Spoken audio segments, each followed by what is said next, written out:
اے مومنو جب تم تقوی اختیار کروگے تو اس کے بدلے میں 3 انعامات عطا کی جائیں گے. 3 انعامات عطا کی جائیں گے.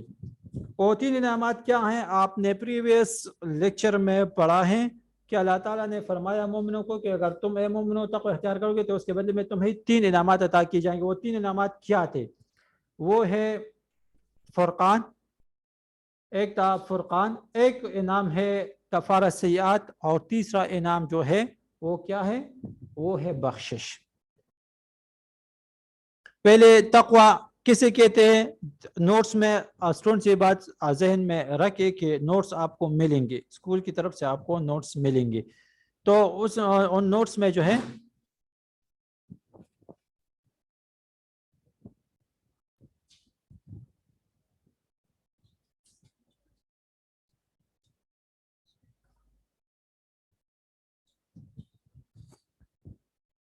تو جو تقوی ہے پہ نوٹس آپ کو ملیں گے اسکول کی طرف سے، تو ان نوٹس میں یہ تقوی کی وضاحت ہے، تقوی کسے کہتے ہیں. ہاں تو میں نے بتا بھی دیا تھا کہ تقوی کسے کہتے ہیں. تقوی جو ہے اللہ تعالیٰ کی محبت و اطاعت کو تمام چیزوں پر مقدم رکھنا، یہ تقوی ہے. انسان کے دل میں اللہ تعالیٰ کا خوف ہر وقت موجود رہنا، یہ کیا ہے؟ یہ تقوی ہے. ہاں پھر اس سے آگے جو ہے کیا انعامات ہے؟ تو انعامات جو ہے وہ 3 ہے. وہ کیا ہے؟ وہ ہے فرقان، ایک ہے کفارہ سیئات، تیسرا ہے مغفرت. وہ فرقان کیا ہے؟ وہ فرقان کسے کہتے ہیں؟ وہ میں نے ڈیٹیل میں بتایا تھا کہ فرقان 2 چیزوں میں فرق واضح کرنے کے لیے اس کو فرقان بولا جاتا ہے. کہ فرقان کس چیز کو کہا جاتا ہے؟ 2 چیزوں میں فرق واضح کرنے کے لیے جو لفظ بولا جاتا ہے اس کو کیا کہتے ہیں؟ فرقان. یعنی فرق کرنا، حق اور باطل میں فرق کرنا، نیک اور بد میں فرق کرنا. یہ کیا ہے؟ یہ اللہ تعالیٰ یعنی جو تقوی اختیار کرے گا جو مومن، تو اللہ تعالیٰ اس کو یہ انعام عطا فرمائے گا کہ اس بندے کو نیک اور بد میں، گناہ اور ثواب میں، نیکی اور بدے میں، حلال اور حرام میں، جائز اور ناجائز میں فرق کرنے کی صلاحیت عطا فرمائے گا. اور جو حق پر ہوتے ہیں اللہ تعالیٰ کی مدد ان کے ساتھ ہوتے ہیں. اللہ تعالیٰ کی مدد کو بھی فرقان کہتے ہیں کیونکہ اللہ تعالیٰ کی مدد جو ہے وہ حق کے ساتھ ہوتی ہے. تو اس طرح وہ کیا ہے؟ یہ تقوی کے پہلا انعام ہے. جو دوسرا انعام ہے وہ کیا ہے؟ وہ کفارہ سیئات ہے. کفارہ سیئات، کفارہ سیئات یعنی اللہ تعالیٰ اس بندے کو، جو بندہ تقوی اختیار کرے گا، جو دوسرے انعام عطا فرمائے گا، وہ ہے کفارہ سیئات. یعنی اللہ تعالیٰ ان کو ایسے اعمال صالحہ کی توفیق عطا فرمائے گا. اللہ تعالیٰ اس بندے کو کیا کرے گا؟ ایسے اعمال صالحہ، نیک اعمال کی توفیق عطا فرمائے گا کہ اس سے جتنے بھی گناہ کے کام سرزد ہوئے ہیں ان پر غالب عطا فرمائے گا. یعنی اللہ تعالیٰ ان کے نیک اعمال کے سبب ان کے گناہ کے جو اعمال تھے وہ ختم کر دے گا. تمام خطاؤں پر وہ کیا ہو جائے گا؟ وہ غالب ہو جائیں گے ان کے نیک اعمال. اور تیسرا جو انعام ہے وہ مغفرت ہے. دیکھیں اسٹوڈنٹس، یہ ہے سوال نمبر 1.